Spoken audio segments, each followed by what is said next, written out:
What's up, guys? So today we're gonna review a book cover design. Let me get the lights on here.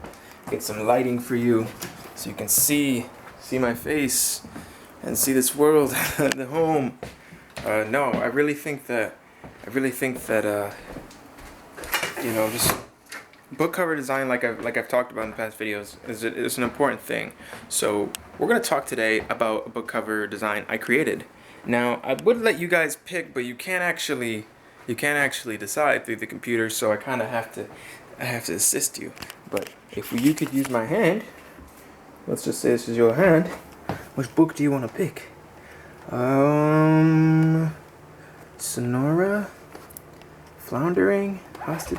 I don't know. This book is cool. Mind Traveling. I like this cover. Came out pretty nice.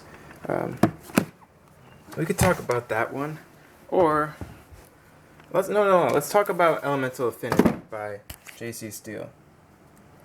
See it? Boom, boom, boom. So, yeah, let's just go over this print book cover. You know, I think that if you do decide to get a print book cover for your book that you're writing, you're gonna be way more happy. I'm telling you, you're gonna be way more happy because you can see the physical product, you can touch it, you can hold it, and your readers can too. And I think that is like, I don't know, that's just like essential if you want to like really just be a real thing. You know, I think if you're like digital, that's cool, but if you're like physical, that's even cooler. So, and if you're an author, you know, you're trying to build your brand, build up your name, might as well ebook and print book, get them both online, give people options. So let's talk about Elemental Affinity. This book cover, like, oh, my battery's low. I hope my camera doesn't die, guys, but I'm gonna make this vlog just like 5 minutes or so it doesn't, so it's not too long. This book cover I created for J.C. Steele probably like like a year ago I'd say.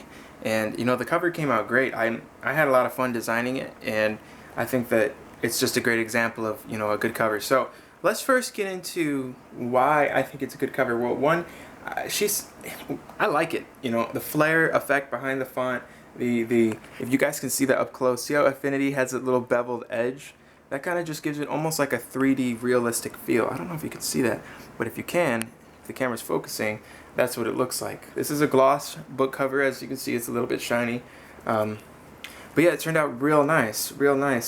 And I had a lot of fun designing this cover. When I started with it, she was like, look, I need a castle, we need some mountains, we need, some moons in there. And I was like, all right, I can do that. So let's, I just got to it, and I started building it out in Photoshop, and, we're working on the cover, or I was working on the cover.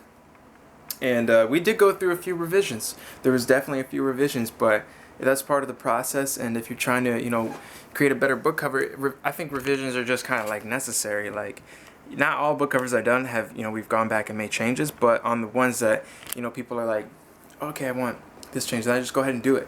And I think that ultimately improves the book cover, and it helps me just connect with the author and their audience a little bit more, because I'm not going to create something that doesn't connect with somebody else's audience. If I'm going to sit there and spend the time, I'm just going to do it how it's supposed to be done, and I think that takes you way further. So with Elemental Affinity, this book is a part of a series. I'll probably talk about the other books in the other videos, but actually, let's just show you one of the other books, just so you can kind of see. We used a similar font for this one, Fighting Shadows. It is part of the same series. What is this series called? I don't know what the series is called right now, but that kind of bugs me. I wish we covered what the series was called. So yeah, if you're writing a book, guys, maybe add that on the back, or add it somewhere on the front, like what series is it connected to? Because if people don't know, it's just like they'll see the books, oh yeah, they look similar, but they're not gonna fully connect with it. Like, I mean, they'll see it on Amazon that you publish those books, but to tie it all together and say like, I mean, even on this cover, we could have put it even at the top or at the bottom, blah blah blah series or something. If not, it's cool. I've seen plenty of book covers done without it, and obviously she didn't want it done, otherwise she would have asked me to add it. But yeah, take a look at this back cover. Can it get some focus in there? There we go.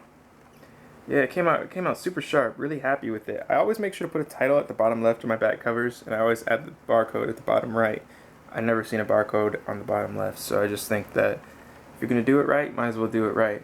we take all the same fonts that are used on the cover and we use those on the spine because that's just like what you're supposed to do, and it makes the whole thing flow. And then usually for the back cover content, if I don't want to use the same font as I used for the cover, I'll just pick something similar. And if I'm really stuck, I'll use like a placeholder font for like temporary, like let's just say I use Times Roman or Times New Roman, if that's what it's called. I believe that's what it's called.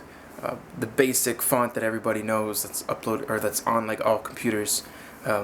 Yeah, that font, it works. It works on a lot of books, and I think that a lot of books have been published with that font. And I even think this might even be that font on the inside. Let's look. Dun, dun, dun, dun. Boom. Yeah. Yeah, I don't know. It's just really cool to see these books, you know, in real life and stuff. And wait, how many pages is this book? Enough. But yeah, guys, you know, I'm enjoying today. I hope you are too. If you're writing a book right now, you're gonna get to the point where you're like, I need a book cover, and I can help you out. If you don't want me to help you out, that's cool. I'm glad you're watching my video. I will definitely be making these videos for like forever, so, or at least like for the next 10 to 20 years. I don't really, you know, I'm in the book cover design game for the long term, so you're gonna see a lot of me showing up around YouTube, around the internet, just online in general, because I believe when you stick to something and like you just show up and you just do it and you keep doing it and you see the big thing before it even happens, you know, just like your book. Maybe it's not big yet, but you know it can be big before it even happens. So like with my business, I've just been taking it one cover at a time, literally, and just, you know, making sure that I'm doing what I'm supposed to be doing and that every client I work for is happy and walks away happy. Yeah, so you know, my mission is to create eye-catching book covers that are always going to stand out, because I don't like book covers that, I don't like stuff that just doesn't look good, you know? Like, I don't like stuff that's just, you can tell it's off or something's not right about it. I like stuff that's just like, boom, that's eye-catching. Like, you have to just hone in on it and catch, you know, catch the reader's attention. Otherwise, you're like, that value, that intent you could really have to go out there and do what you got to do and to sell more books, it's not going to be there if you don't put it there, you know? So give yourself a why and go do whatever it is you got to do today. I'll talk to you guys on the next video. Peace out. See ya.